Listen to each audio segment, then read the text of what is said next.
Hello mga person! So for today's video, for today's ganap, from Tagaytay City ay kailangan na nga natin bumaba to Canlubang, Laguna. Dito kami dumadaan sa may Casile Road, pababa ng Laguna. Malapit lang naman kasi sa People's Park yung pinagpupuntahan namin sa Tagaytay City. Kaya mas mabilis ang way kung dito kami nadaan sa may Casile Road, papunta doon sa may mansion ni Marcos. Napakaayos nga at napakabilis dumaan dito. Higit sa lahat walang traffic. At tingnan nyo naman ang gaganda din ng view. Madalas nga pag nadaan kami dito ay napapansin namin ay maraming nagbabike dito. Pero ngayong araw na to ay walang masyadong nagbabike. Marami din kayong madadaan ang kainan dito na napakasasarap. May mga bulaluhan at kung ano-ano pang lumihan. Marami din kasing nakatira dito. Dati nga ay bihira yung mga bahay dito kapag nadaan kami. Ngayon ay gumaganda na rin talaga ang lugar na ito. Napagdesisyonan nga muna naming mag-almusal dito sa 146 Lomi House. Batangas Lomi at Sisig Lomi nga pala ang mga available dito. Ayan, along the road lang naman din siya at mabilis mo lang itong makikita. Pangalawang beses na nga kaming kakain dito at nagustuhan nga namin ng Daddy Gerson nyo. Kaya naman hindi na kami dalawang isip na dito mag-almusal ngayon. Kasama rin pala namin yung family ng kapatid ng Daddy Gerson nyo na taga Laguna rin. Sakto nga ay gutom na rin sila kaya nagyaya na rin talaga silang maglomi dito. Eto nga pala si Sansa, syempre kasama ko siya, nagtutour nga siya, amoy-amoy siya sa paligid. At eto na nga, pumipili na kami ng o-orderin namin. Meron nga rin pala silang mga canton bihon at kung ano-ano pa. Meron din silang chami na paborito ng Daddy Gerson nyo. Ayun nga ang in-order niya. At eto namang si Sansa, wala siyang order kaya dito lang muna siya sa tabi ko. Ayan nga, napakabihib nga ng aso ko na yan. Tingnan nyo naman, wala pa akong dalang tali niyan dahil naiwanan ko. Mabuti na lamang talaga at napakabait niya. Maya-maya lang ay dumating na nga yung mga order namin at eto nga ang amin, special lomi. Hati-hati na lamang kami ni Ate Chelsea at Ate Angel nyo dahil jumbo nga yung size nung amin. At eto naman yung kay Daddy Gerson nyo, chami ang kanyang favorite. Kaya naman mga person, kain na tayo. Ayan niya, tinan nyo si Sansa, nangalay na siyang umupo at humiga na siya dyan sa upuan.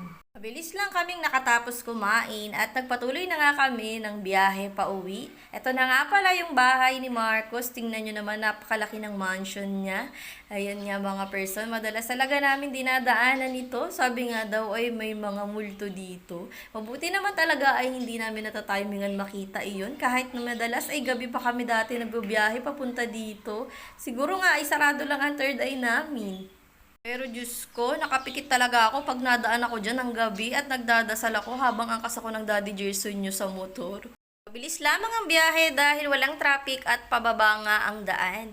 Kaya naman andito na agad kami sa Laguna. Kinahapunan nga ay dumiretso na kami sa bahay ng lola ng Ate Angel nyo. At dito nga kami nag-celebrate ng kanyang 15th birthday. Maraming salamat po sa napakasasarap na inihanda niyong pagkain. Sobrang nag-enjoy ang Ate Angel niya sa kanyang 15th birthday. Maraming salamat din pala sa mga nakiselebrate sa birthday ng Ate Angel nyo. Hindi na nga siya masyadong nakapag-invite dahil hindi naman ganun karami ang kanyang handa. Talagang iniraos lang ang kanyang 15th birthday. Thank you, Lord! Sa mga oras na yan ay kinakantahan na nga namin siya ng happy birthday. At eto nga ang kanyang pinsang si Yumi na inaanak ng Daddy Gerson nyo. Tingnan nyo naman, napakaganda. Parang siya rin ang may birthday. Sobrang excited talaga yung mamapak ng cake dahil napakahilig pala niya sa icing. After nga naming magkantahan ng happy birthday at busy na kami sa kainan, nakita ko naman ang batang iyon na namapak ng icing ng cake. Hindi ko na nga na-video yung pagpapak niya ng cake. Sobrang cute niya talaga. Sobrang enjoy niya yung pamamapak ng icing ng cake. So, eto na nga yung moment na ibinlow nila yung candle ni Ate Angel nyo. At sabay nga silang dalawa.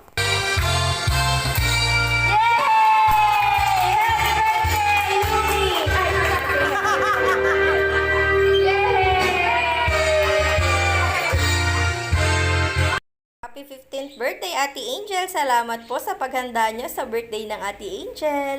Kinabukasan niya ay back to reality na. Pauwi na kami ng Batangas at eto na nga, nadaanan namin yung malaking mega sardines. Tunay nga talaga na yung dating malaking Jollibee Bucket Chicken Joy dyan ay pinalitan na ng mega sardines. Sabi nga doon sa post ay end of an era daw. From Jollibee Bucket Chicken Joy ngayon ay mega sardines na lamang. Ay naman ganon. So, hanggang dito na lamang muna mga person. Thank you for watching Mommy Nika Mini Vlogs. Babu! See you on my next vlog.